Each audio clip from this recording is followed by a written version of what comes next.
Hey guys, Mike B. Rowland here. I got a weekend day off and a rainy day outside, and I thought, I need to clean up my equipment, and specifically my binders were starting to get a little bit of rust on the threads, a little bit of dirt and grime built up, and so I come out here and of course I'm preloaded for the weekend, so I had to unchain each one individually and wire brush the threads and put a little oil on them and put them back on, tighten them down, just regular maintenance. And I just happened to look over here, and what do I see? That's moisture. How is there moisture? My tarp is on, right? White tops, I got plenty of air. My tarp is on. Why do I have moisture right there? Well, moisture can only come from one spot. We'll climb up here on this hunk of steel and look right up here.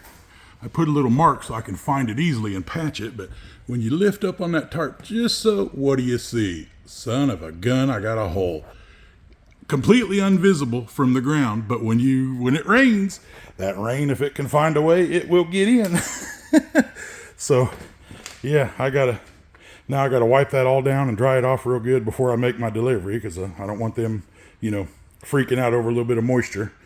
If the steel's oiled anyway, it's not going to rust or hurt it, but I just I'll wipe it down and everything, and then I'll make it a point to, next time I get near the shops, go in there and have them pull out their great big ladder assembly and give me a patch job. But yeah, that's one thing you always want to check on a rainy day, is go through your trailer and look for any wet spots on your floor.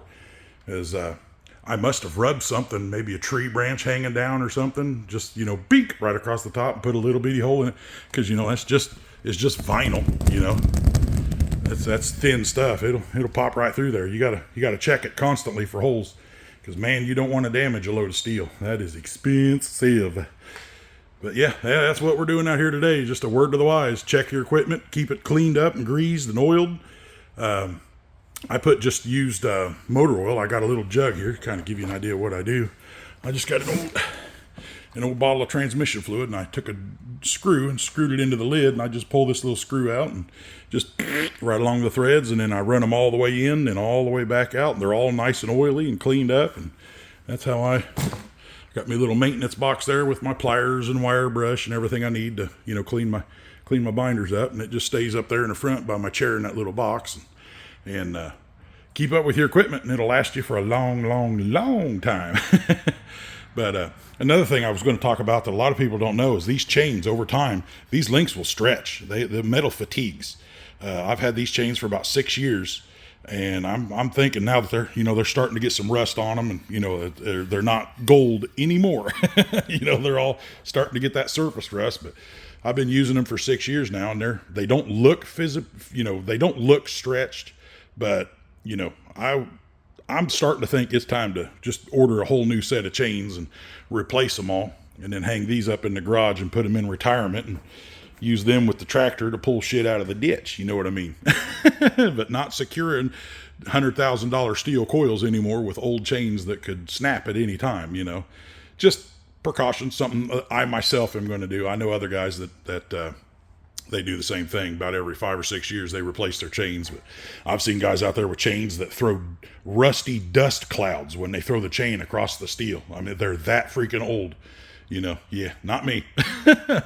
I better safe than sorry. What's the saying? An ounce of prevention is worth a pound of cure. Absolutely. So yeah, word of the wise, man. Check your equipment, keep it maintained, keep it oiled. Coil racks are still doing really good. You can see right there behind my chair. They keep my coil racks nice and neat there, and then there's another set right over there, all stacked up nice and purdy like. Keeps everything out of the way. Then it's just my wood and my rubber mats that lay in the front, and I can step over them easy enough. So just wow, that zoom went crazy.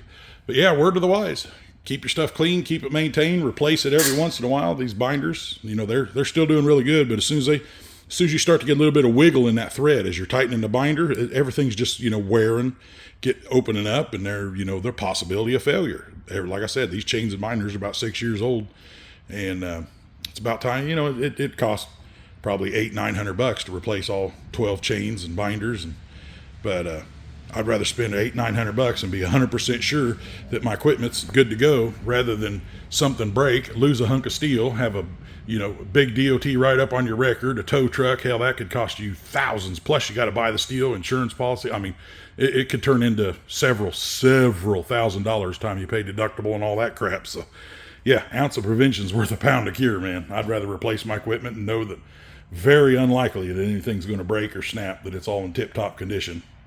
Because after all, it's not just me and my load. It's, you know, the people passing me in their minivans with, you know, with their babies and their kids. And, you know, you don't want any of this steel coming off the deck of these trailers and going out the side of this tarp, because that tarp ain't stopping nothing. I mean, it just, you can see that with my foot. That steel will go through that tarp like nothing. Shoo, it's gone. And a hunk of steel like that, you know, one of those little 48 count sheets, they're little bitty. You know, I say little bitty. They're, I don't know, 24 by 30, maybe 32, but that's all banded together. That one bundle coming off of there would absolutely flatten a car on the road, just smash it clear to the ground, let alone one of these big bundles here in the back. You know, these are bigger ones. These are 36 square. You know, one of those would really, look at one of these. That's 110 inches by 30 some inches. And there's 20 pieces in that bundle. If that were to come off this trailer, it would destroy anything it hit. I don't care what it is. It would just destroy it. It would kill anybody inside. So by all means, keep your equipment in tip-top shape. Replace it when it starts to get a little bit of age on it. And word to the wise. Anyway, just wanted to touch base with y'all, let you see what the kind of a day in the life in the flatbedder is. When you got a little downtime, that's when you do your stuff. The stuff you don't get paid for. So y'all be cool out there. We'll catch you later. And you got any questions, man, just post them in the comments there. Anything you want to know about. Questions kind of ran dry on me. People stopped asking questions. So I'm just kind of willy-nilly kicking out a video whenever. But if there's something y'all want to know, put it in the comments and I'll do a video on it. Y'all have a good one. We'll catch you later.